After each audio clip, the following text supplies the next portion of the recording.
ખાઈએ નહીં, ન પીવાનું, પીએ નહીં.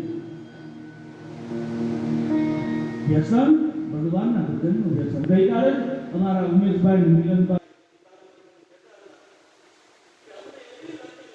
અમને એવું હવે થાય છે, તમે ગમે ત્યાં લગ્ન પ્રસંગમાં પણ જઈએ ને, એ યુવાનોના શબ્દો છે, અડધો કલાક પણ રહેવું હોય તમને તકલીફ પડે. લગ્ન પ્રસંગમાં અડધો કલાક પણ અમને બેસવું હોય તો મુશ્કેલી થાય, કારણ કે અમારી લગ્નની અમે ભક્તિ તરફ છે. આ વ્યસન છે. ભક્તિ તરફ લગ્ની લાગે એ વ્યસન રાખીએ.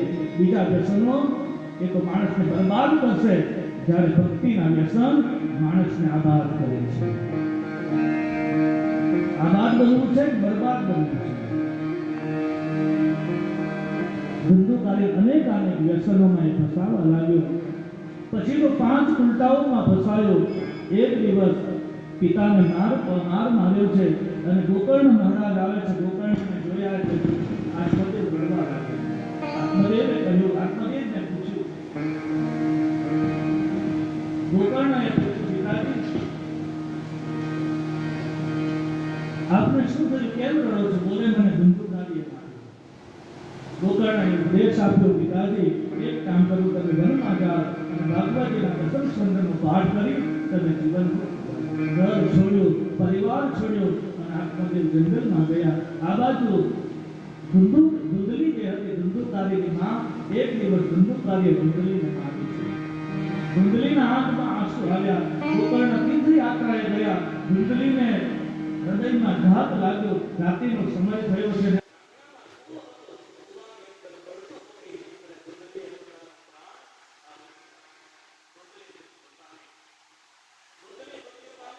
ઘરની અંદર એકમાત્ર ધંધુકારી રહ્યો અને સ્વચ્છંદી બન્યો. જ્યારે વ્યક્તિ સ્વચ્છંદી બની જાય ત્યારે સ્વતંત્રતા આવે, અને સ્વતંત્રતા આવે એટલે માણસ પછી ન કરવાનું, ન કરવાનું કરવા લાગ્યો, ન ખાવાનું ખાવા લાગ્યો. 5 ઉલટાઓમાં ફસાયો.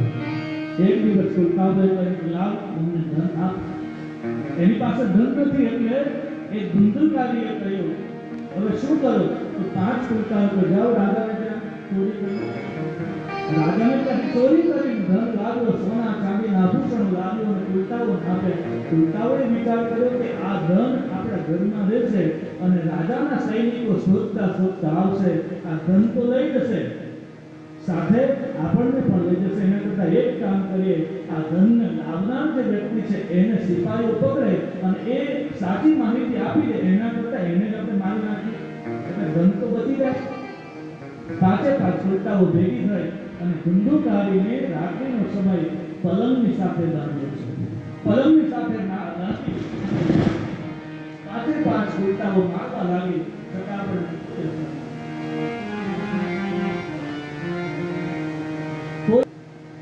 મોગની સાથે દોરડું બાંધ્યું અને દોરડું બાંધ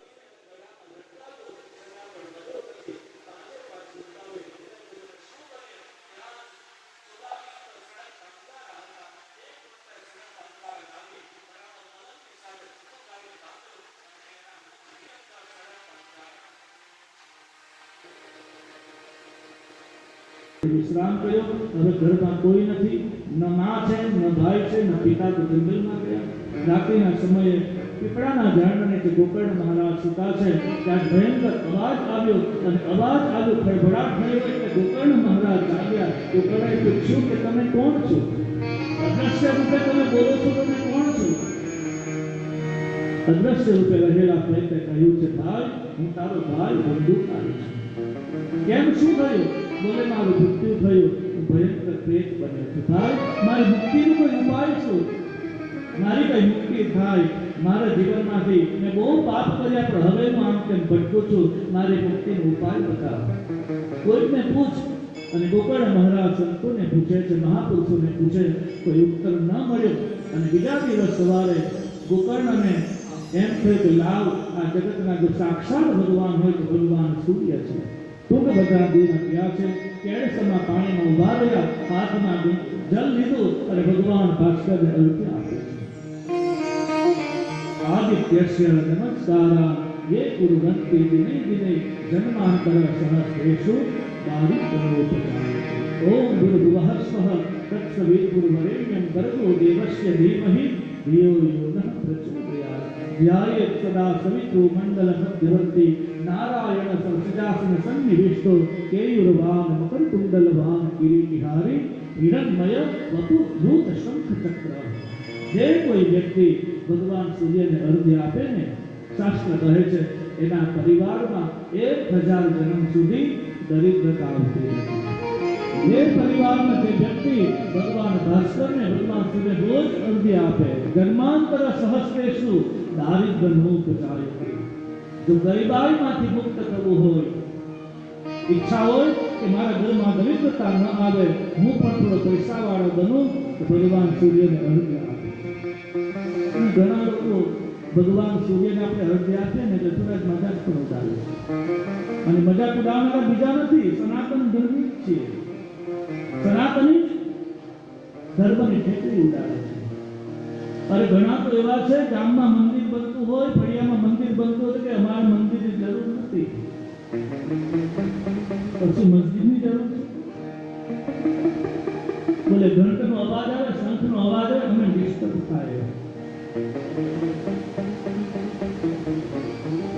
જ્યારે તમારા જીવનમાં ડિસ્ટર્બ થશો ને, કોરોના સમયે ખબર પડી ગઈ, ત્યારે બધા ભગવાનના મંદિર, ભગવાન મંદિરો મંદિર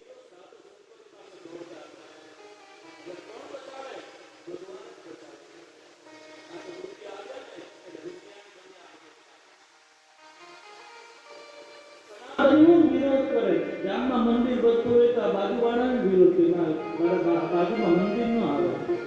કેમ કે ઘંટનો અવાજ મને ડિસ્ટર્બ થાય, શંખનો અવાજ ડિસ્ટર્બ થાય. એટલું જ નહીં તો બહારના લોકો આવે ને તે અમારા ગામમાં બહારનાની જરૂર નથી, તો તમે હું કેમ બીજા ગામમાં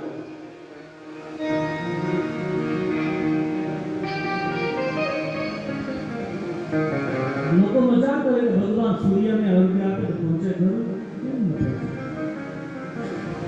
અમેરિકામાં બેઠેલો તો માણસ હોય, અમેરિકામાં, ઇંગ્લેન્ડમાં, ન્યુઝીલેન્ડમાં, ઓસ્ટ્રેલિયામાં અને હિન્દુસ્તાનમાં એના સ્વજનને પૈસાની જરૂર પડે, પૈસાની જરૂર પડે, અને એ વ્યક્તિ ખાલી ફોન કરે કે મને પૈસાની જરૂર છે, આ બાજુ પૈસાની જરૂર પડે, અને અમેરિકામાં બેઠેલો વ્યક્તિ તે જ ક્ષણે ત્યાંથી પૈસા એના ખાતામાં નાખે.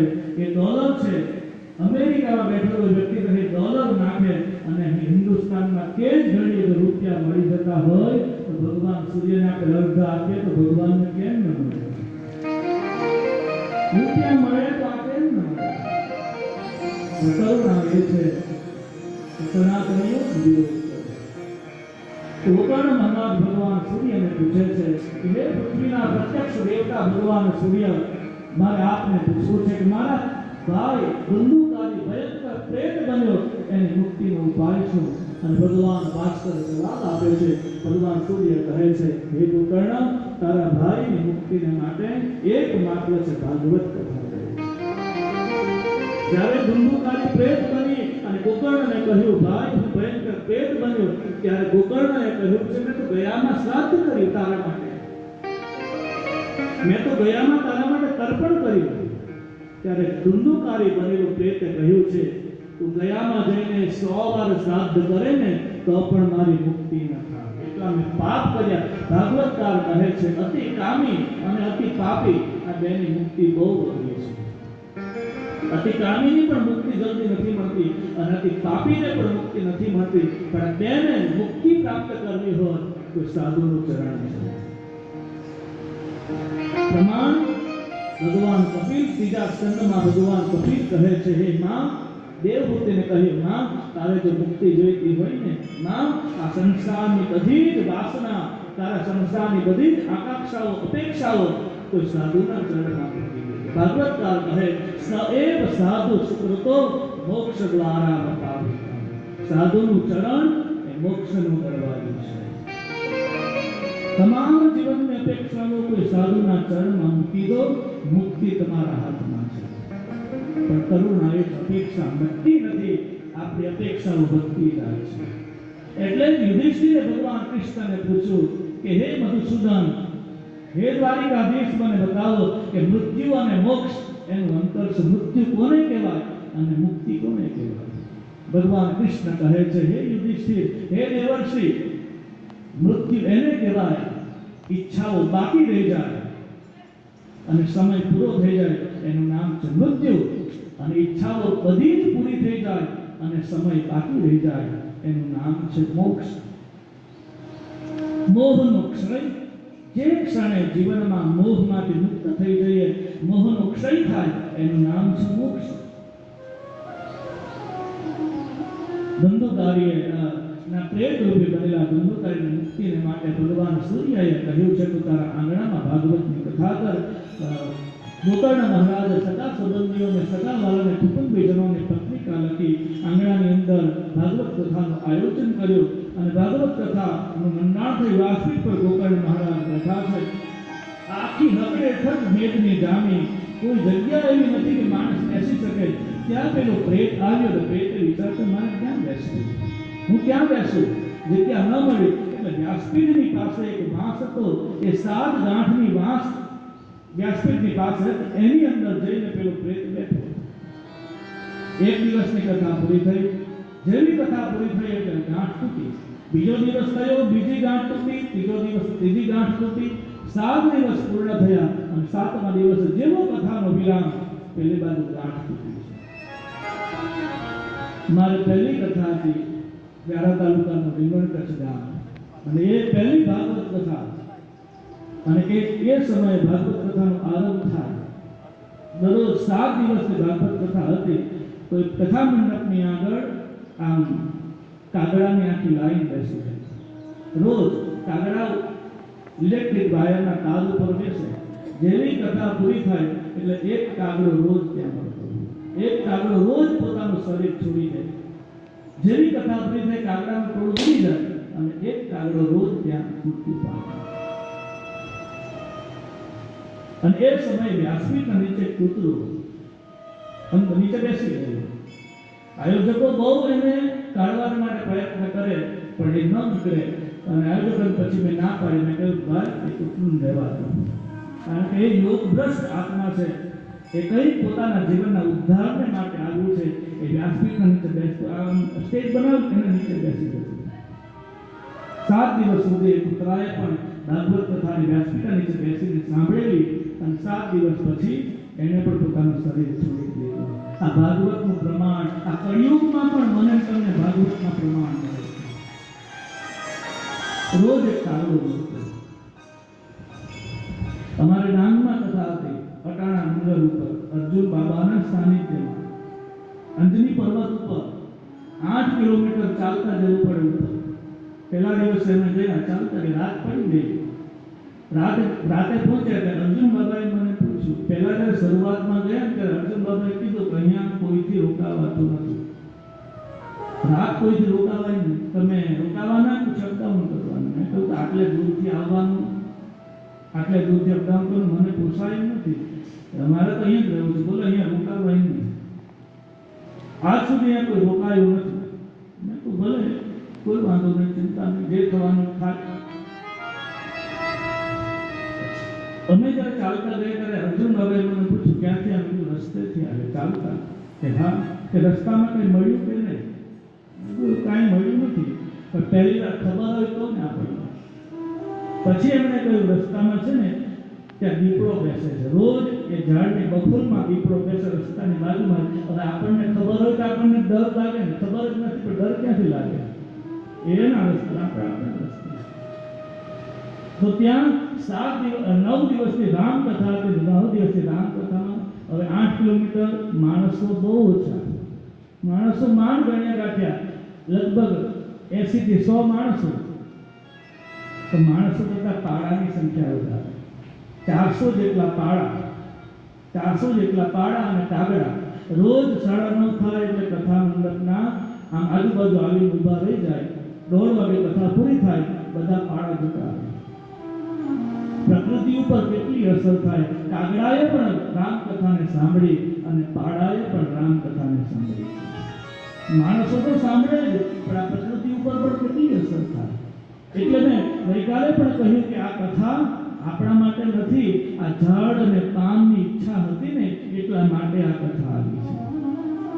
અહીંયાના લશ્કરની ઈચ્છા હતી, અહીંયાના આ સિમેન્ટ કોન્ક્રીટને પણ ઈચ્છા થાય, આ થાંભલાને પણ ઈચ્છા થાય, અને આ પતરાને પણ ઈચ્છા થાય. અને એટલા માટે કદાચ આ શેડ બન્યો ને, આ શેડનું ઉદ્ઘાટન જ પણ આ કથાથી થઈ રહ્યું છે.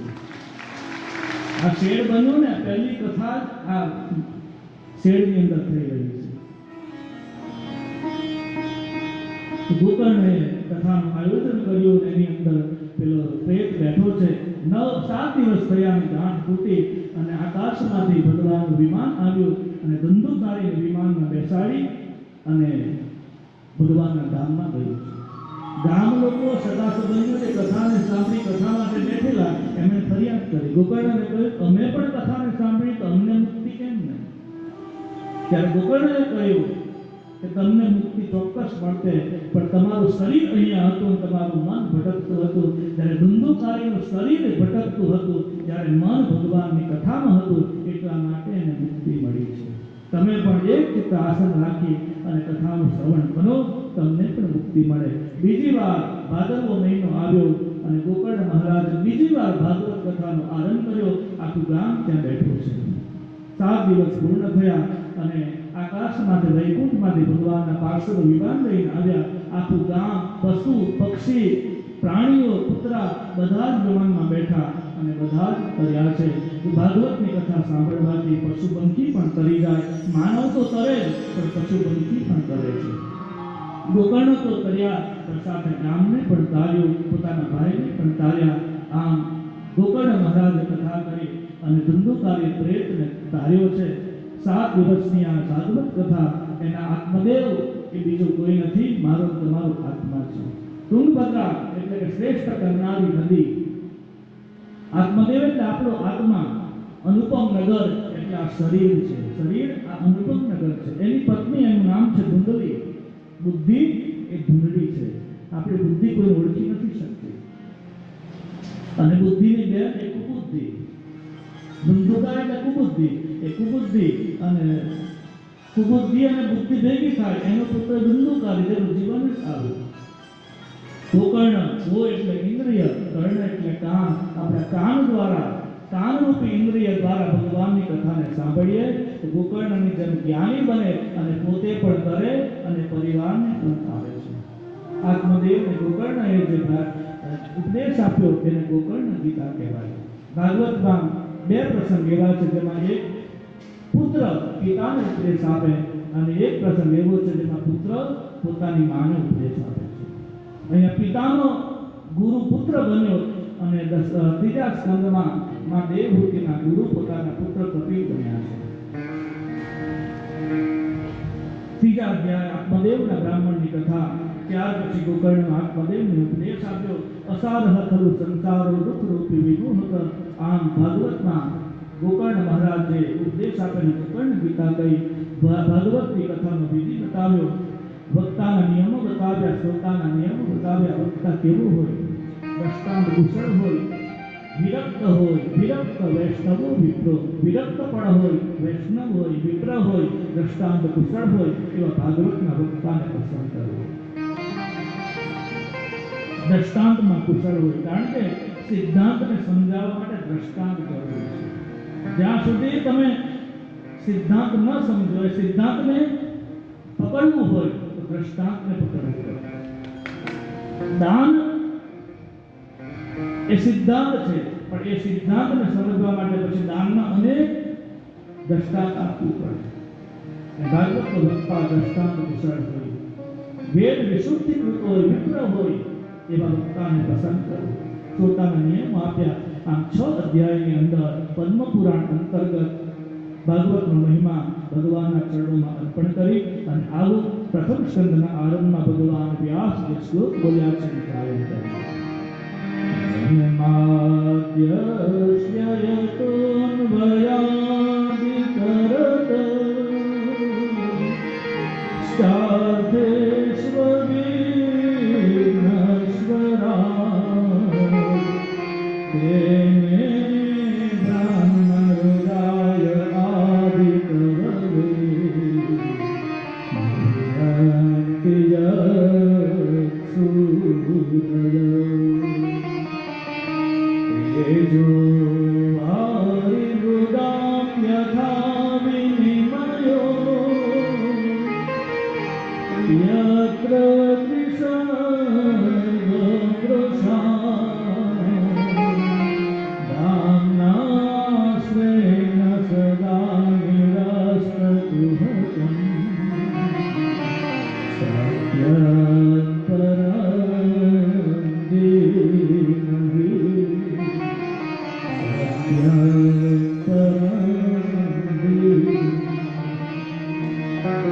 ભાગવતનો આરંભ કરતા ભગવાન વ્યાસ જકારથી ભાગવતનો આરંભ કર્યો.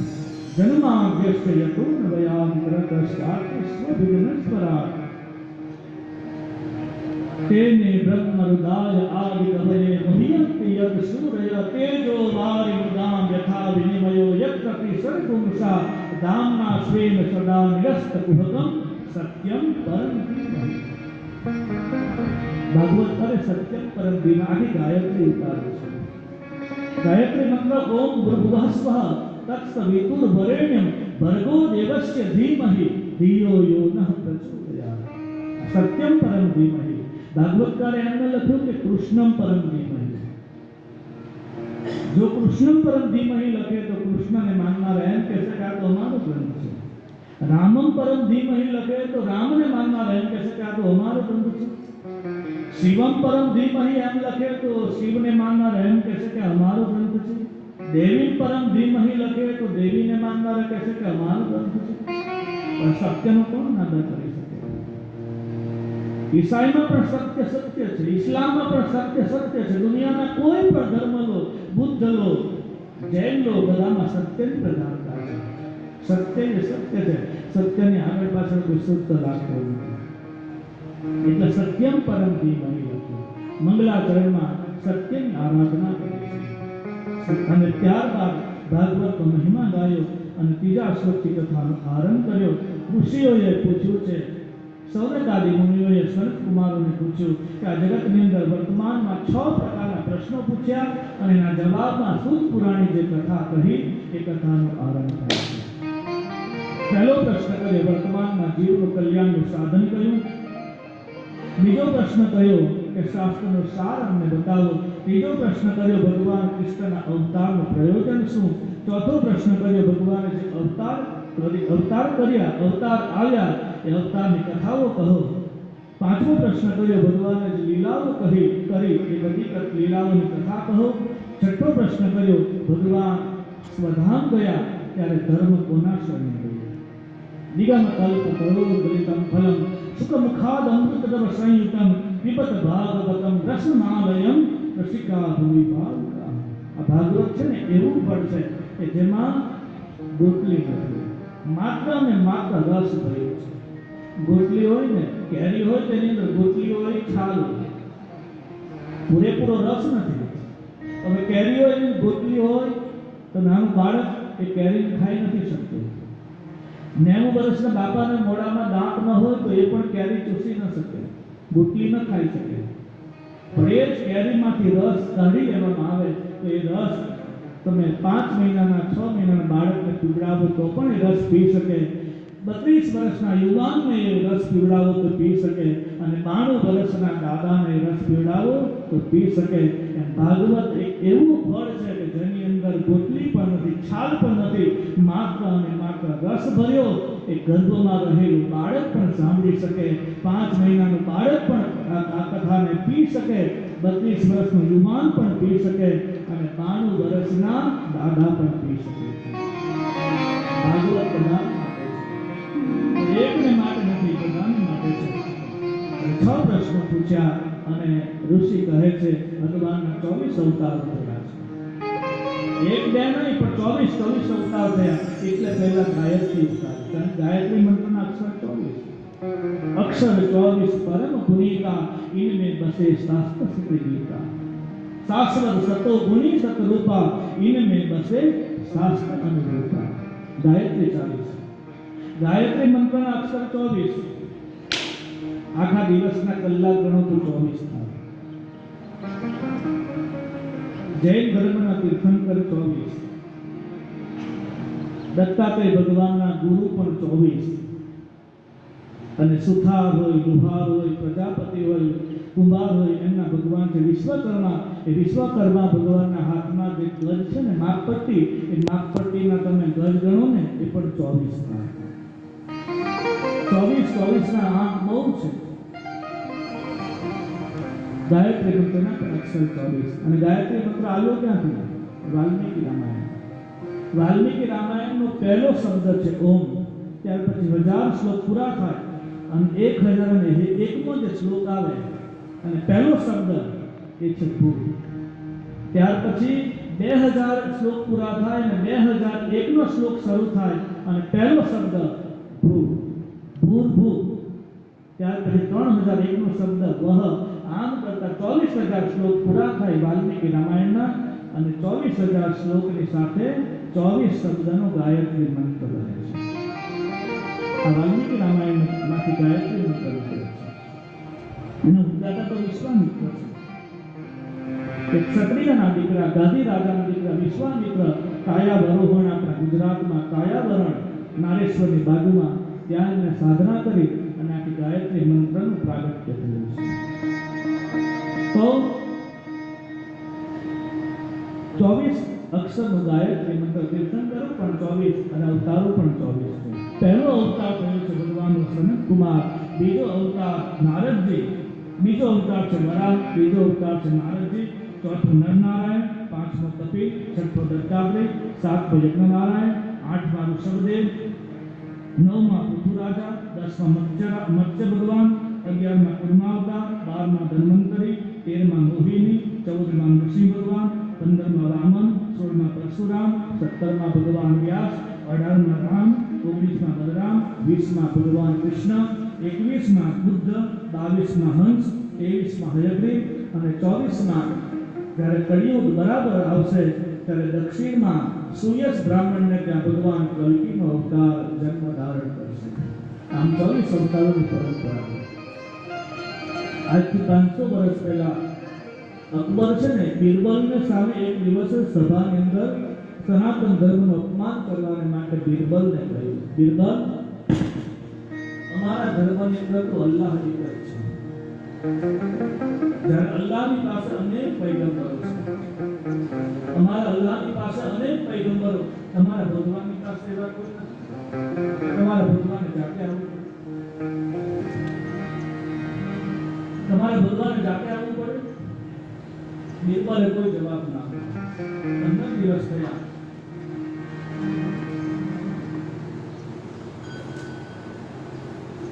એની બેગમ, એનું નાનું બાળક, સેનાપતિ અને બિરબલ આમ 15-20 જણા પેલી નાવડીમાં બેઠા. નાવડીમાં બેઠા બરાબર વચમાં પેલી નાવ પહોંચી. આ વાત છે ને અમારા વિજય બાપુની કથા અરનાળામાં હતી. લગભગ શિવપુરાણ દયાનંદ વેદ પાટીજી બાપાના આશ્રમમાં હતી ત્યારે મેં આ વાત કરી. ત્યારે મારે આવવાનું થયું ત્યારે મેં વાત કરી. ત્યાર પછી અરનાળાથી આવ્યા હશે એમને ખ્યાલ હશે. તો બિરબલે બરાબર મધ્યમાં પેલા તળાવમાં નાવ ઉપર પહોંચી અને બિરબલ પેલું બાળક હતું ને એ બાળકને તળાવમાં નાખી દીધું. તળાવમાં નાખ્યું એટલે અકબરે જોયું ને અકબરને આમ ગુસ્સો પણ આવ્યો, રોષ પણ આવ્યો અને ભયભીત પણ થયો. એટલે અકબર તરત જ તળાવમાં કૂદી પડ્યો અને તરત આવડે એટલે બાળકને લઈ લીધું, પાછી પેલી હોળીમાં મૂકી દીધું અને હોળીમાં પેલા બાળકને મૂક્યું અને પછી પેલા અકબરનો પિત્તો ગયો. અકબરે કીધું, બિરબલ, આ તારી હિંમત? હું દિલ્હીનો સમ્રાટ, તખ્ત નસીબ અને મારી હાજરીમાં તું મારી મજાક કરી, મારા બાળકને નાખ્યું? બિરબલે કહ્યું, જહાંપના, જુઓ તો ખરા કે એ શું છે. અને બિરબલે જોયું એના બાળકના જેવું જ, એના જેવું જ બિરબલે એક ઢીંગલું બનાવ્યું અને એ ઢીંગલું બિરબલે પેલા અંદર નાખ્યું અને અકબરને એમ છે કે આ તો મારું બાળક નાખ્યું. એટલે અકબર કૂદી પડ્યું અને ઢીંગલુંને લઈ લીધું અને અકબરે કીધું, તારી આ મજાક, મારી આ મજાક કરી દે. બિરબલ હસતા હસતા કીધું કે આ મજાક નથી, પણ આ તમારો જવાબ છે. 15 દિવસ પહેલાનો તમે મને પ્રશ્ન કરેલો ને, ભર સભાની વચમાં તમે મને કહેલું કે તમારા સનાતન ધર્મમાં તમારા ભગવાનની પાસે કોઈ પૈગંબર નથી, એનો આ જવાબ છે. હું તમને પૂછું કે નાવની અંદર તમે બેઠા, તમારી બાજુમાં બેગમ હતા, તમારી સાથે સૈનિકો નહોતા, તમારા અંગરક્ષકો નહોતા કે હતા? અંગરક્ષકો તમારા કેટલા? બોલે 15 અંગરક્ષકો હતા મારા, મારી સાથે મારા 15 અંગરક્ષકો હતા. તો બિરબલે કહ્યું, તમારી સાથે આટલા બધા અંગરક્ષકો હતા તો છતાં તમે તળાવમાં કેમ કૂદ્યા? અકબરે કહ્યું, મારે કૂદવું જ પડે ને. કેમ? બોલે, મારું બાળક છે, મારું બાળક તમે નાખ્યું એટલે મારા બાળકને લેવાને માટે માટે મરી ન જાય ને એટલે લેવાને માટે મારે કૂદવું પડ્યું અને મેં એને લઈ લીધું. જહાંપના આ જ તમારો જવાબ છે. અમારા ભગવાન પણ અમને પોતાના દીકરા માને ને એટલે અમારા ભગવાન જાતે આવે છે. તમારા અલ્લાહ તમને દીકરા માનતા નથી એટલે પૈગંબરને મોકલે. જ્યારે અમારા ભગવાન અમને પોતાના દીકરા માને ને એટલે અમને જ્યારે દુઃખ પડે ત્યારે અમારા ભગવાન પોતે આવે છે. જબ જબ હોઈ ધર્મ કી હાનિ બાદ હી અસુર અધમ અભિમાની તબ તબ પ્રભુ દર વિવિધ શરીરા હર હી કૃપા નિધિ સજ્જન પીડા. यदा यदा हि धर्मस्य ग्लानिर्भवति भारत अभ्युत्थानं धर्मस्य तदात्मानं सृजाम्यहं परित्राणाय साधूनां विनाशाय च दुष्कृतां धर्म संस्थापनार्थाय संभवामि युगे युगे. ભગવાને તો વચન આપ્યું છે ગીતામાં કે સંભવામી યુગે યુગે. મને એમ લાગે છે કે ભગવાન તો આવે છે સંભવામી ક્ષણે ક્ષણે ભગવાન આવવા તૈયાર છે. કોઈ દેવકી અને વસુદેવ મળતા નથી, કોઈ નંદ અને યશોદા મળતા નથી, કોઈ કૌશલ્યા અને દશરથ મળતા નથી. ભગવાન આવવા તૈયાર છે. 24 અવતારોની કથા કહી. વ્યાસજીને અશાંતિ થઈ. દેવર્ષિ નારદની મુલાકાત થઈ. નારદજીએ પોતાનો પૂર્વાવતાર કહ્યો કે હે દેવર્ષિ, હે વ્યાસજી, હું પૂર્વાવતારમાં હરિદાસ નામનો એક દાસ હતો, દાસીનો દીકરો. મારા ઉપર સંતોની કૃપા થઈ. મારી માં એક શેઠને ત્યાં કામ કરે, અમારું ગુજરાન ચાલે. એક દિવસ મારી માને સવારે કોઢારમાં ગઈ છે, વાસીદું કરે, ત્યાં સર્પ આવ્યો, માને દંશ માર્યો એટલે માનું મૃત્યુ થયું. હું નોંધારો થયો અને મેં શેઠનું ઘર છોડી જંગલમાં નિવાસ કર્યો. પીપળાના ઝાડ નીચે હું બેઠો હતો. તે સમયે સંતોની મંડળી આવી અને સંતોએ મારો હાથ પકડ્યો, મને લઈને ગયા. સંતો જ્યાં ભોજન કરે અને એ સંત ભોજન કરે પછી પતરાવળીમાં જે ભોજન વધે એ ભોજન મને આપે છે. સંતનો પ્રસાદ ને એઠો પ્રસાદ ખાધો ને એટલે આજ મારું જીવન બીજા જન્મે હું નારદજી થયો. દેવર્ષિ નારદ પોતાનો પૂર્વાવતાર કહે, સાધુનો પ્રસાદ એઠો પ્રસાદ મળે ને. ડોંગરે બાપા કહેતા, ડોંગરે બાપા કે કોઈ સાધુ આપણા ઉપર 4 પ્રકારે કૃપા કરે. એક, કોઈ સાધુ આપણને પોતાની જાતે એમ કહે કે મારી થાળીમાં ભોજન વધ્યું છે, એ ભોજન તું ખાઈ લે તો માનજો કે તમારા પર કૃપા ઉતરી છે. આપે તો પછી તમે એની ડીશની અંદર બરાબર તમે વધારે પડતું આપી દો ને એ સંત ભોજન ન કરી શકે, પછી બચી જાય, પછી તમે ભોજન આરોગો, એનાથી કઈ મળવાનું નથી. પણ કોઈ સાધુ પોતાના હાથે પોતાનું એઠું જલ આપે અથવા તો એઠું પ્રસાદ આપે તો માનજો કે તમારા ભાગ્યનો ઉદય થવાનો છે. બીજું, સંત કોઈ પણ સત્સંગ ચાલતું હોય, પ્રવચન ચાલતું હોય અને કોઈ સાધુ સંતની દ્રષ્ટિ વારંવાર વ્યક્તિ ઉપર પડે, વારંવાર એ વ્યક્તિ ઉપર પડે તો માનજો કે એના ઉપર સાધુની કૃપા હોય, એના ઉપર સદગુરુની સંતની દ્રષ્ટિ પડે તો એના પર કૃપા હોય છે. બીજું છે, એકાંતમાં 15-20 માણસો બેઠા હોય, 15-20 સાધકો બેઠા હોય અને એમાંથી એ સાધુ સંત 20 માંથી એક વ્યક્તિને કહે, ભાઈ ગુજરાત અંદર આવીને મારા સાથે વાત કરવી છે. ડોંગરે બાપા કહેતા, એ બધા માણસોમાંથી એક વ્યક્તિની સાથે એકાંતમાં કંઈક ચર્ચા કરે તો માનતું કે એના ઉપર ગુરુની વિશેષ કૃપા છે. ચોથું છે, કોઈ પણ સાધુ સદગુરુ સંત જ્યારે એની સાધના કરતા હોય, પૂજા કરતા હોય, યજ્ઞ કરતા હોય, ભગવાનનું આરાધન કરતા હોય અને એ સમયે ભગવાનને યાદ કરતા કરતા એ સાધુને સદગુરુને કોઈ આશ્રિત યાદ આવી જાય તો માનજો કે એના ઉપર એની કૃપા ઉતરી છે. કોઈ સાધુ પૂજા કરતા કરતા યાદ કરે તો એ પૂજાનું જે ફળ છે એ સાધકની પાસે પહોંચી જાય, એ ફળ એના આશ્રિતને મળી જાય છે. ડોંગરે બાપા 4 પ્રકારે સાધુ એના આશ્રિત ઉપર કૃપા કરે છે. આ દેવર્ષિ નારદ ઉપર કૃપા થઈ, સાધુના પ્રસાદ ખાધો અને બીજા જન્મે દેવર્ષિ નારદ થયા છે. દેવર્ષિ નારદ વ્યાસજીને કહે છે તમે ભાગવતની રચના કરો અને દેવર્ષિ નારદે 4 શ્લોકમાં ભાગવત વ્યાસજીને આપ્યું છે. અહમ મેવાસ વેલાદે નાન્ય સત સત પરમ 4 શ્લોક ભાગવત આપ્યું, એમાંથી 18,000 શ્લોકનું ભાગવત થયું છે. ભાગવતનો આરંભ થયો છે બે સંતના મિલનથી. રામચરિત માનસનો પણ આરંભ થયો છે યાજ્ઞવલ્ક્ય અને ભરદ્વાજના મિલન. કોઈ પણ શાસ્ત્રનો આરંભ સંતના મિલનથી થાય. 4 મિલે 64 ખિલે 20 રહે કર જોડ, હરિજન સે હરિજન મિલે તો નાચે 7 કરોડ. 4 મિલે એટલે 2 હાથ નારદજીના, 2 હાથ વ્યાસજીના. 4 મિલે 64 ખિલે 32 નારદજીના દાંત અને 32 વ્યાસજીના દાંત. 4 મિલે 64 ખિલે હસવા લાગે અને 20 રહે કર જોડ. 20 એટલે 20 આંગળી, નારદજીની 20 આંગળી અને વ્યાસજીની 20 આંગળી.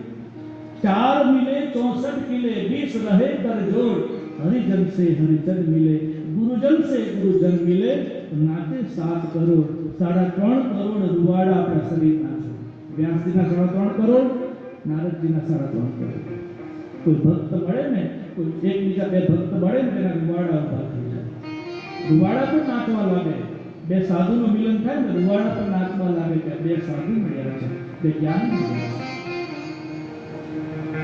નારદજીનો સંવાદ થયો દેવર્ષિ નારદ સાથે અને સીધા મહાભારતમાં પ્રવેશ કરાવે છે. મહાભારતનું યુદ્ધ થાય છે. આ બાજુ પાંડવો પોતાના કુટિયામાં નિવાસ કરે. દુર્યોધને રણ મેદાનમાં પડ્યો મૃત્યુની રાહ જુએ છે.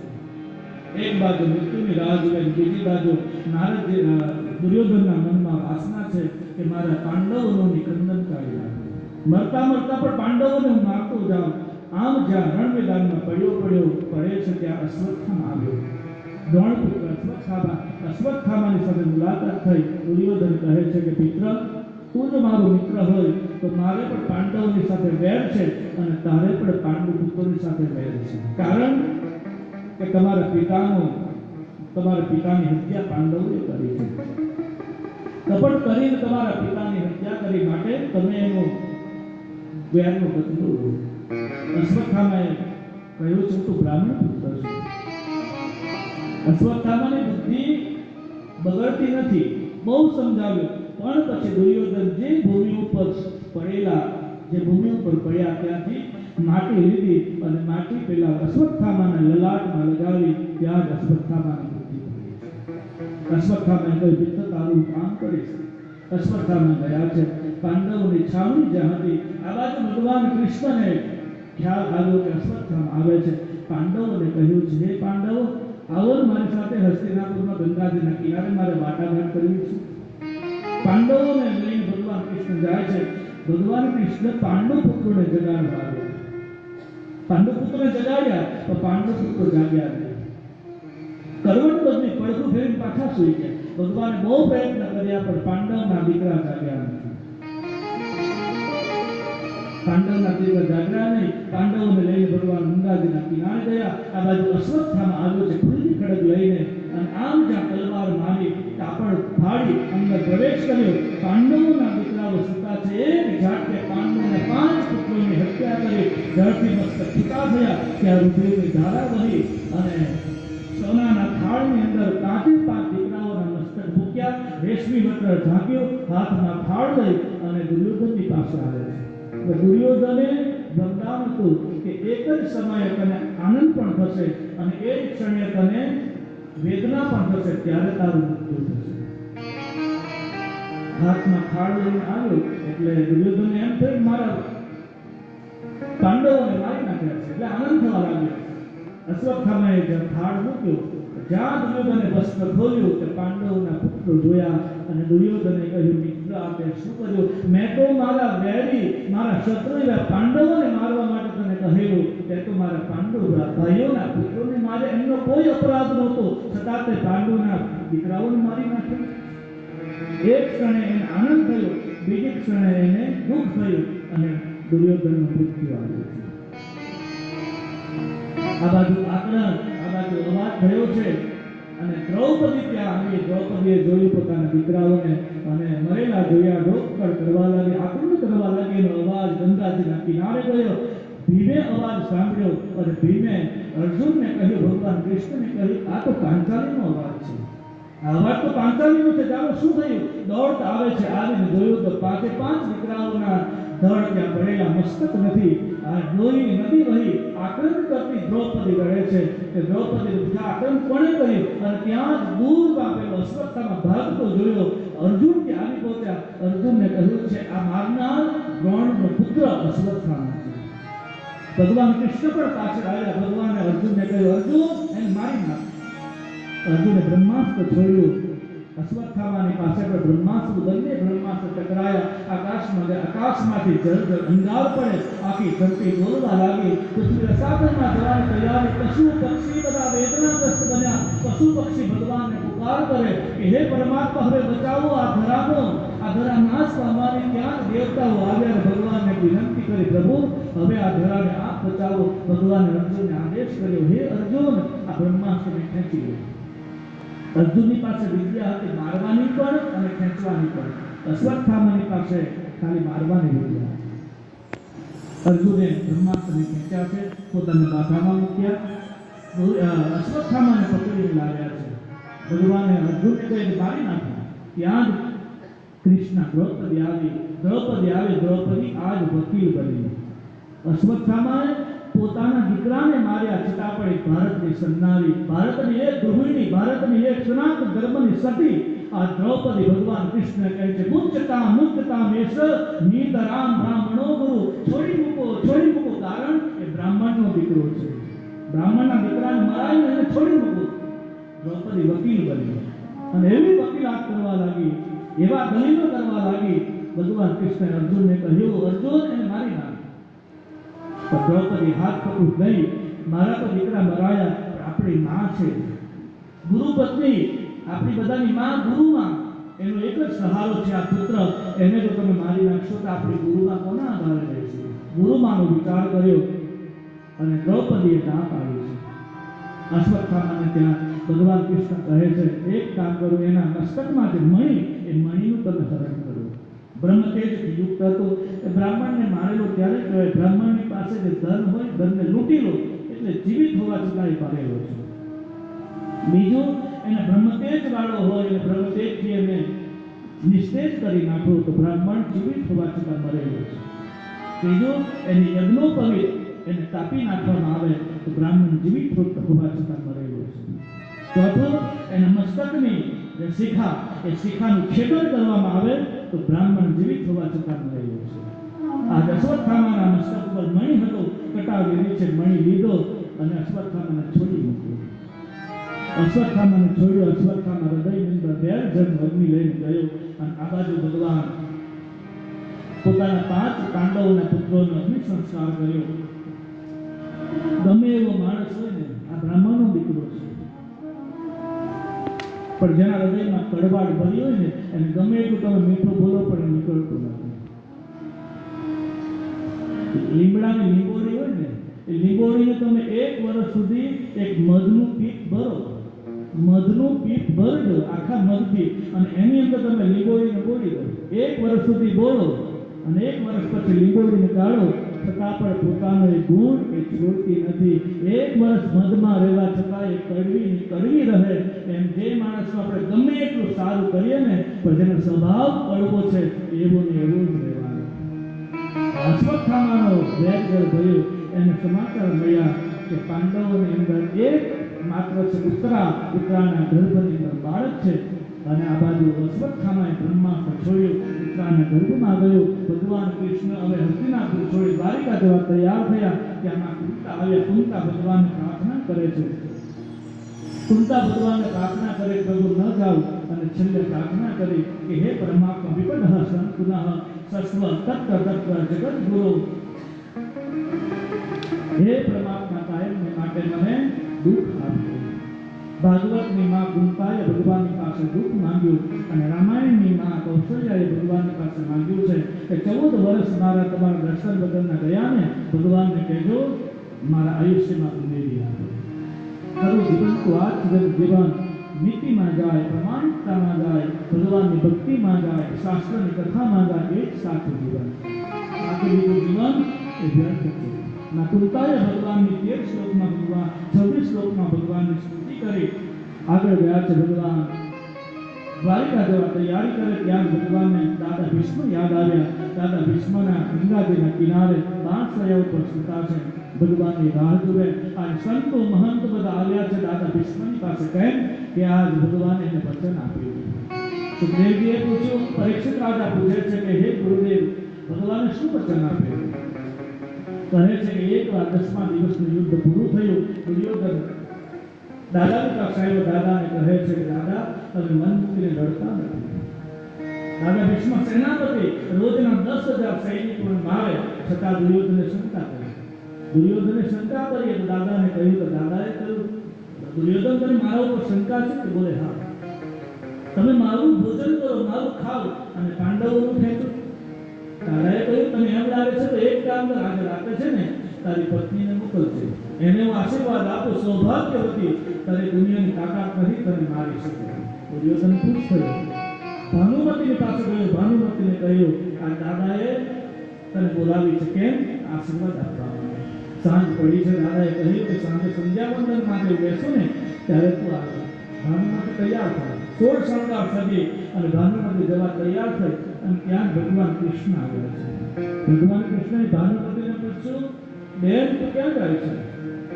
એટલે ભાનુમતી જેમ દ્રૌપદી ભગવાનને ભાઈ માને એમ દુર્યોધનની પત્ની ભાનુમતી પણ ભગવાનને ભાઈ માને છે. કાશીરાજની દીકરી છે. કાશીરાજ અને ભગવાન મિત્ર, અને મિત્ર હોવાના તો પછી ભગવાનની સામે એને બળવો કર્યો એટલે કાશીરાજને ભગવાને માર્યો. પણ ભાનુમતી ભગવાનને ભાઈ માને એટલે સીધા ભગવાનના કક્ષમાં પહોંચી શકે. એટલે ભગવાન ભાનુમતીની પાસે ગયા. ભાનુમતીને કહ્યું ક્યાં જાય છે? તો દાદાની પાસે. કેમ? કે આશીર્વાદ લેવા. બોલે દાદા તો તમારા ઘરના જ છે. હું તો જો કેટલા દૂરથી દ્વારિકાથી માત્ર ને માત્ર તને મળવાને માટે આવ્યો છું. કેટલા દૂરથી હું તને મળવાને માટે આવ્યો અને તું આમ જવાની વાત કરે. આપણા ઘરે કોઈ મહેમાન આવે અને મહેમાન આપણને કહે તમે અહીંયા બેસો, હું જાઉં, એ સારું લાગે? ભાનુમતીને ભગવાને કહ્યું દૂરથી આવ્યો છું, ચાલની અંદર અડધો કલાક વાત કરી પછી તું જજે. દાદા તો તમારા ઘરના છે. ભાનુમતી તો વાત સાચી છે તમારી. અડધો કલાક ભાનુમતીની વાતમાં નાખી અને પછી ભગવાને કહ્યું ભાનુમતી મને જરા કામ છે ને એટલે મારે જવું પડે. ભગવાન દોડતા આવ્યા દ્રૌપદીની પાસે. દ્રૌપદીને કીધું બેન જલ્દી કર. કેમ? અત્યારે જાઉં છું. ક્યાં? દાદાની પાસે. બોલે કપડાં બદલું નહીં ને, કપડાં બદલવાની જરૂર નથી. અત્યારે જરૂર? બોલે અત્યારે યોજના ઘડી છે, અત્યારે જ મેં આયોજન કરી, જલ્દી ચાલો.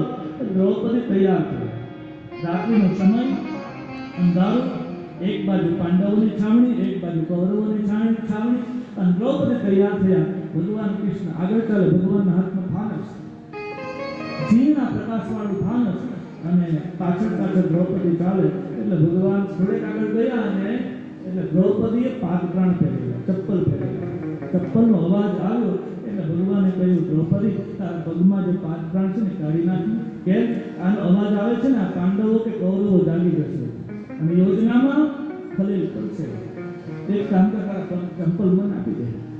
દ્રૌપદીના ચપ્પલ, એક હાથમાં ચપ્પલ, બીજા હાથમાં દીવો, અને ભગવાન કૃષ્ણ દ્રૌપદીને લઈને ગયા છે દાદા ભીષ્મની જે કુટીર હતી, કુટીરની પાસે ગયા. ભગવાને કહ્યું અહીંયા ઉભો રહો, પૂજા જોજે. એકવાર ધ્યાન રાખજે, દાદા પૂછે ને તું કહેતી ને ઘરે પૂછશે કોની સાથે આવી, બોલવું નહીં. ગમે એટલું તને પૂછે તારે બોલવું નહીં.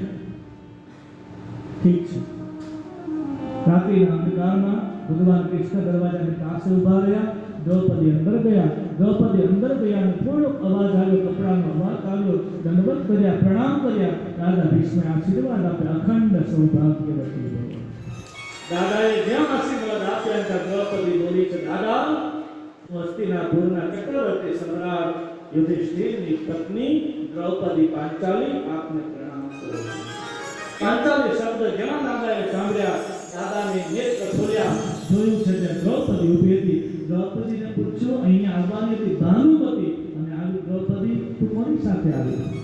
દ્રૌપદી બોલતી નથી. ફરીવાર પૂછ્યું દ્રૌપદી તું કોની સાથે આવી? જવાબ ના આપ્યો. પછી દ્રૌપદી દરવાજા તરફ જોયું કે દાદાએ વિચાર કર્યો કે આ બધું ઈશારા છે ને દરવાજા પરથી ચાલે છે. દાદાએ ફરીવાર પૂછ્યું કોની સાથે આવી? એટલે પછી વારંવાર પૂછે જવાબ દેવો પડે ને, એટલે દ્રૌપદીએ કીધું નોકર સાથે આવે. ભગવાને કીધું ભલે નોકર કીધો તો વાંધો નથી.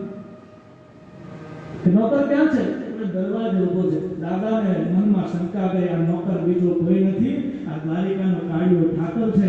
અને દાદાએ આમ જોયું, આમ દાદી પરથી ઊભા થયા અને ઝીણી ઝીણી આંખે જોયું 160 વર્ષ જેટલું આયુષ્ય, અને આ દરવાજા પાસે જોયું. આછા પ્રકાશમાં દ્વારકાધીશનો પડછાયો દેખાયો. દાદા ભીષ્મ દોડ મૂકી, આગળ ભગવાન દોડે, પાછળ ભીષ્મ દોડે. ભીષ્મ દાદાએ કીધું કે હે કાળિયા ઠાકર, આજ સુધી તો મેં બહુ દર્શન કર્યા, પણ આજ જેના હાથમાં એક હાથમાં ફાનસ અને બીજા હાથમાં ચપ્પલ, આવા દર્શન મને ક્યારે થવાના? હે દ્વારિકાધીશ, તમે ઊભા કરો.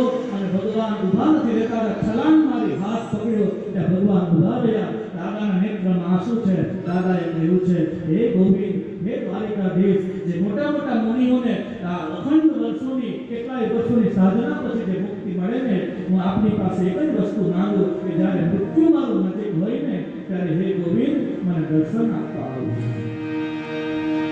इतना तो करना स्वामी स्वामी, जब प्राण तन से निकले, गोविंद नाम लेकर जब प्राण तन से निकले. श्री गंगा जी का तट हो,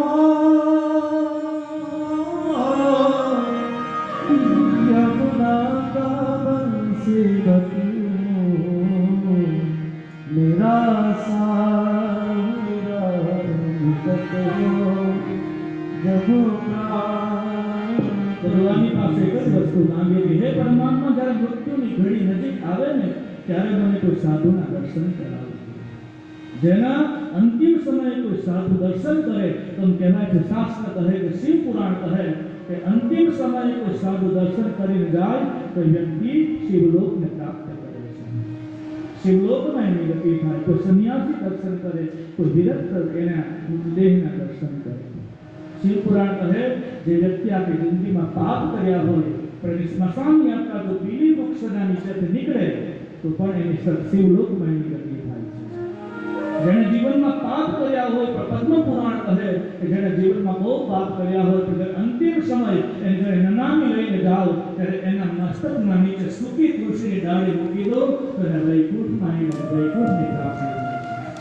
આ પદ્મ પુરાણ કહે કોઈ સાધુના દર્શન થઈ જાય. ઇતના તો કરના સ્વામી જબ પ્રાણ તન સે નિકલે. એટલે ભગવાન આવે. દાદા ભીષ્મને વચન આપેલું એટલે ભગવાન આવ્યા. યુધિષ્ઠિર પાંડવોને લઈને ભગવાન ગયા. દાદા ભીષ્મને ભગવાન કહે છે, આ પાંડવોને આપ ઉપદેશ આપો. દાન ધર્મ, રાજધર્મ, સ્ત્રી ધર્મ અને મોક્ષ ધર્મ, આ 4 ધર્મનો ઉપદેશ દાદા ભીષ્મએ યુધિષ્ઠિરને આપ્યો છે. અને છેલ્લે યુધિષ્ઠિરને કહ્યું છે, બેટા એક કામ કરજે.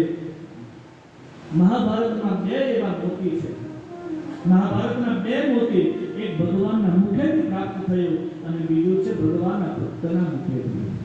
ભગવાનના મુખેથી જે પ્રાપ્ત થયું છે ભગવદ ગીતા, અને ભગવાનના ભક્ત દાદા ભીષ્મના મુખેથી જે પ્રાપ્ત થયું એ છે વિષ્ણુ સહસ્ત્રનામ. દાદા ભીષ્મએ ઉપદેશ આપેલો યુધિષ્ઠિરને કે હે બેટા, રોજ વિષ્ણુ સહસ્ત્રનામના તું પાઠ કરજે. એટલે વિષ્ણુ સહસ્ત્રનામ જો એના મૂળ હોય તો મહાભારત છે. આહાર વિહારની ચર્ચા કરી બેટા, ગમે ત્યાં ખાવું નહીં, ગમે ત્યાં પીવું નહીં, આહાર વિહારની ચર્ચા કરી. અને દાદા ભીષ્મએ જ્યારે ભગવાન કૃષ્ણને કહ્યું, મારા કયા જન્મના પાપ કે મારે આ 6 મહિના સુધી આ માણસૈયા પર શું પડ્યું? ભગવાન કૃષ્ણ કહે છે, આ જન્મમાં તો તમે પાપ ન કર્યા, પણ પૂર્વ જન્મના તમારે બહુ પાપ થયું. તમે રાજાના દીકરા હતા અને એ સમયે રથ ઉપર આરૂઢ થઈ તમે જતા હતા, રસ્તામાં એક સર્પ પડેલો જે મરવાની અણી ઉપર હતો. માથામાંથી તીર કાઢ્યો, સર્પને ઉછળ્યો અને બાજુમાં એક રસ્તાની બાજુમાં ખોરની વાડ હતી, એના ઉપર તમે સર્પને નાખ્યો અને એ સર્પ 56 દિવસ સુધી એ જીવન અને મરણની વચ્ચે ઝોલા ખાતો એ ખોરની વાડ ઉપર પડેલો અને એના શરીરમાં 56 કાંટા વાગેલા.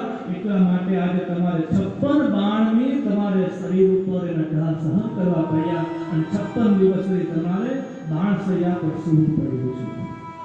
પૂર્વ જન્મમાં કરેલા કર્મ દાદા ભીષ્મને આત્મને કર્યા છે.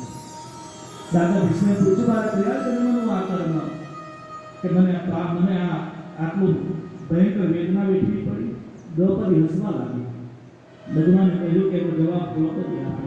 દ્રૌપદીએ કહ્યું, દાદા તમે આગળ પૂછો છો કે જ્યારે હસ્તિનાપુરની ભર સભા મારા વસ્ત્રાહરણ થયા ત્યારે તમે ક્યાં ગયા હતા? ત્યારે તમારી બુદ્ધિ ક્યાં ગઈ હતી? ત્યારે દાદાએ કીધું, બેટા ત્યારે મારી બુદ્ધિ મળી નથી. કેમ? ત્યારે મેં દુર્યોધનના ઘરનું અન્ન ખાધેલું, દુર્યોધનના ઘરનું મેં પાણી પીધેલું, એટલે મારી બુદ્ધિ બગડેલી. આ દુર્યોધનના ઘરનું અન્ન ખાધેલું, એનું લોહી બધું જ મારું નીકળી ગયું ને, એટલે આજ મારી બુદ્ધિ શુદ્ધ બની છે. અને દાદા ભીષ્મએ ભગવાનને 21 શ્લોકની અંદર 11 શ્લોકમાં દાદાએ સ્તુતિ કરી અને કહ્યું છે, ઇતિમતી રૂપ કલ્પિતા મારી આ મતિ રૂપી બુદ્ધિ રૂપી દીકરી કુંવારી છે, એ દીકરીનું આપણે અર્પણ કર્યું છે. બુદ્ધિ કુંવારી બુદ્ધિને એ દાદા ભીષ્મએ કહ્યું મારી દીકરી છે, તો આપણે અર્પણ કરો. ભગવાનને અર્પણ કર્યું 11 શ્લોકમાં. અને ભગવાન કૃષ્ણ દ્વારિકા જવા તૈયાર થયા ત્યાં અભિમન્યુની પત્ની હતી પુત્રા દોડતી આવી છે, પાહી પાહી મહાયોગી દેવ દેવ જગતપતે, હે ગોવિંદ મને બચાવો, હે ગોવિંદ મને બચાવો, આપના ચરણમાં આવી છું, પાહી મામ પાહી મામ પાહી મામ. અને ઉત્તરાના ગર્ભમાં અશ્વત્થામાએ જે બ્રહ્માસ્ત્ર માર્યો, આજ ઉત્તરાનો ગર્ભ બળવા લાગ્યો. ભગવાન અંગુષ્ઠા જેટલું રૂપ ધારણ કરી અને ઉત્તરાના ગર્ભમાં ગયા. અને ઉત્તરાના ગર્ભમાં ભગવાન ગયા છે, બ્રહ્માસ્ત્રથી એની રક્ષા કરી. અને થોડોક સમય થયો છે, ઉત્તરાના ગર્ભપાત થયો, બાળકનો જન્મ થયો. બાળકનો જન્મ થયો, યુધિષ્ઠિરે બ્રાહ્મણોને બોલાવ્યા, બાળકનું નામ પાડ્યું. કારણ કે જન્મતાની સાથે આજુબાજુ બાળક જોવા લાગ્યું. કેમ? કે ગર્ભમાં ભગવાને એને દર્શન આપ્યા.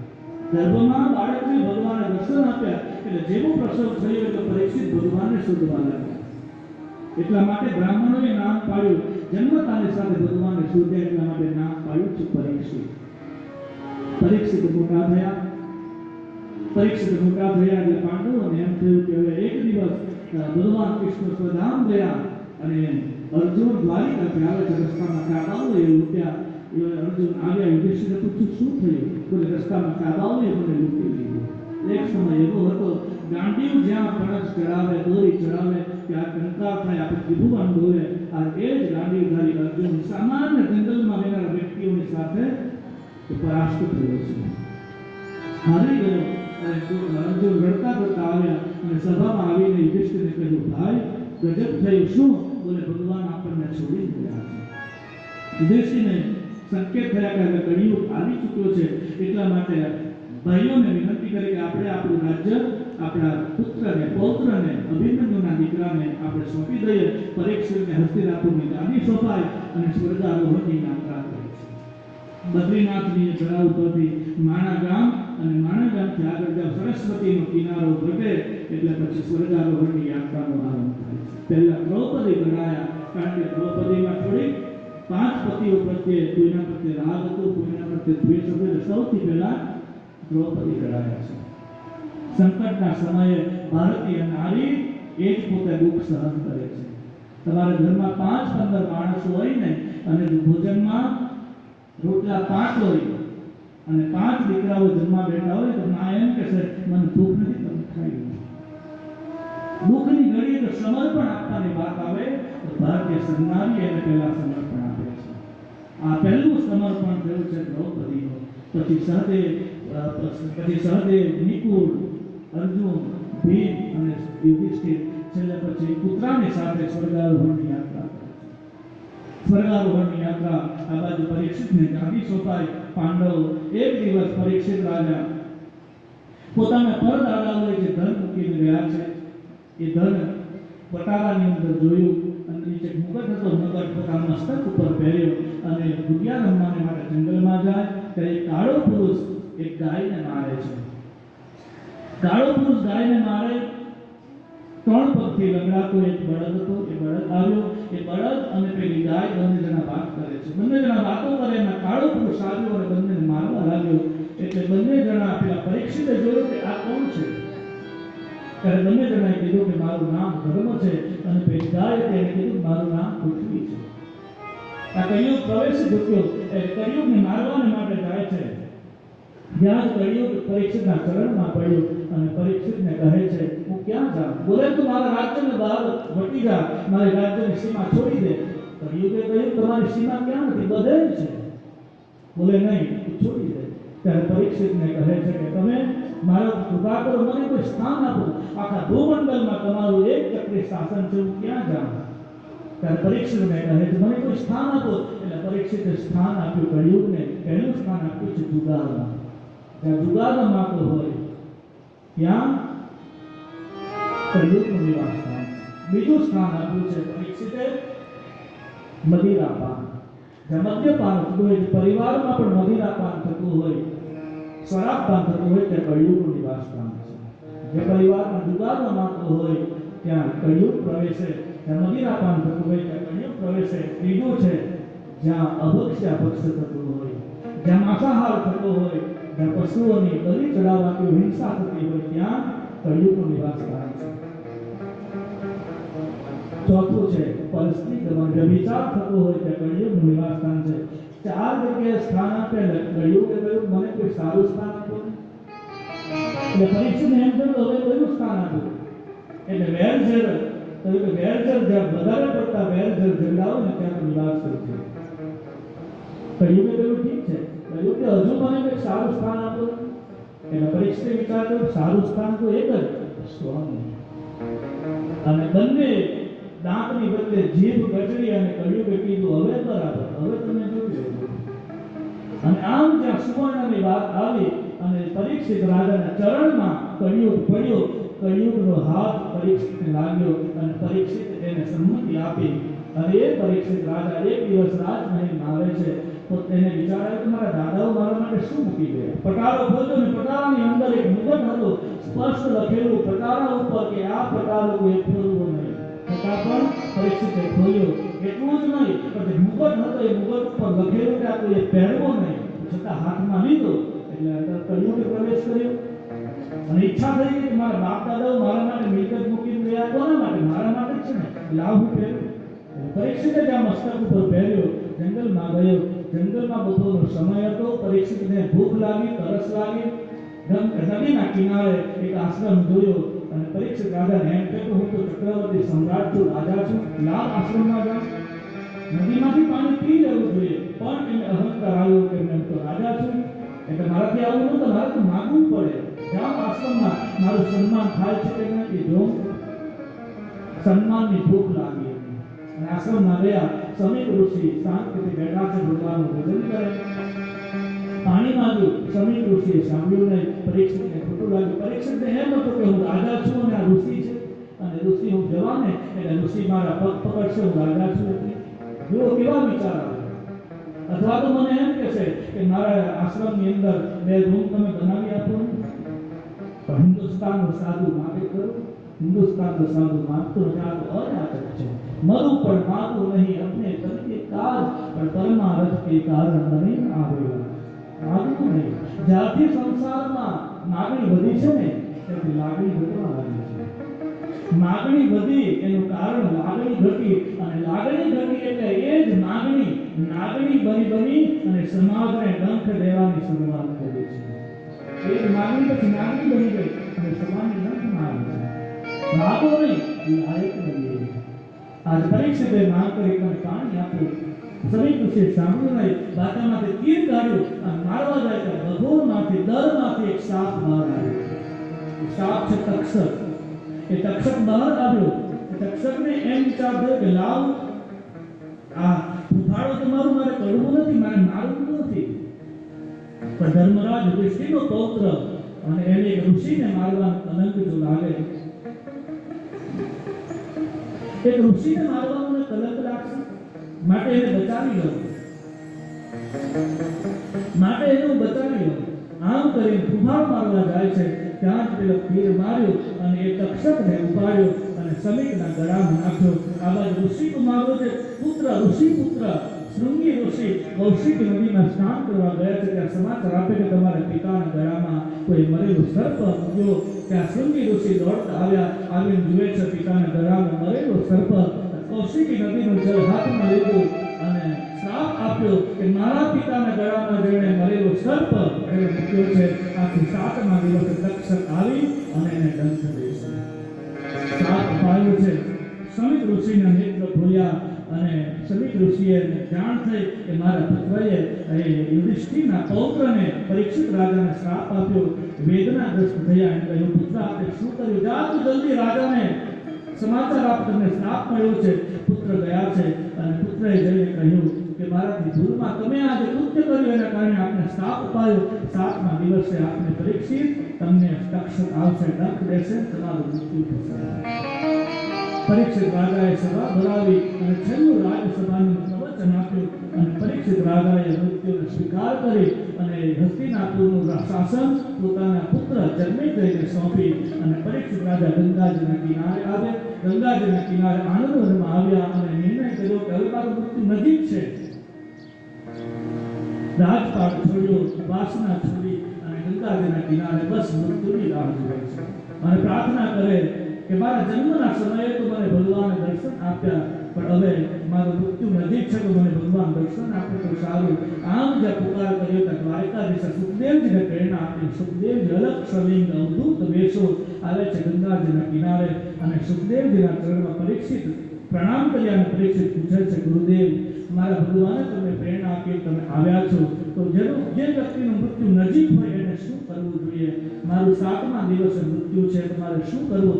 સુખદેવજીએ કહ્યું છે, પરીક્ષિત, જેનું મૃત્યુ નજીક હોય તેણે બધી જ ઇન્દ્રિયોને વશમાં કરી ભગવાનનું ભજન કરવું, ભગવાનનું નામ લેવું, દાન ધર્મ કરવા, વાસનાને છોડી દેવી. હજુ તારી પાસે તો 7 દિવસ બાકી છે. પૂર્વના સમયમાં ખટવાંગ રાજાની પાસે માત્ર 2 જ ઘડીનો સમય બાકી હતો અને ખટવાંગ રાજાએ માત્ર 48 મિનિટમાં એને પોતાના મૃત્યુને જીતી લીધું. તારી પાસે તો 7 દિવસ બાકી છે. 8 દિવસ નહીં, 6 દિવસ નહીં, 7 જ કેમ? અઠવાડિયાના 7 દિવસ છે. આ અઠવાડિયાના 7 દિવસ તો મારે તમારે પણ જવું પડશે. રવિ પછી તો સોમ છે, ત્રીજો મંગળવાર, ચોથો બુધ ગુરુ, પાંચમો છઠ્ઠો શુક્રવાર, શનિવાર તે 7મો છેલ્લો વાર ગણાય. એમ કરી અઠવાડિયું 7 વારનું. ક્યાં તો રવિવારે, ક્યાં સોમવારે, ક્યાં મંગળવારે, ક્યાં બુધવારે, ક્યાં શુક્રવારે, ક્યાં ગુરુવારે, ક્યાં શુક્રવારે, ક્યાં શનિવારે. આ 7 વારમાંથી આપણી પણ એક દિવસ જવાનું છે. એટલા માટે આ 7 દિવસ છે. આ 7 દિવસ સુધારવાની વાત છે. પરીક્ષિત રાજા ગંગાજીના કિનારે એક આસન લગાવીને બેઠા છે.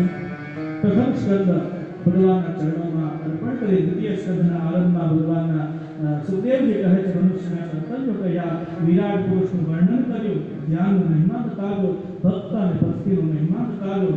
સુખદેવજી મંગલાચરણ કરતા ભગવાનને સૃષ્ટિ લીલા કહી છે, પરમાત્માની અવતાર લીલાઓ કહી પરીક્ષિતે પ્રશ્નો પૂછ્યા. સુખદેવજી પરીક્ષિત રાજાને કહે છે, તારી જે કામના હોય એ કામના અનુસાર ઉપાસના કર.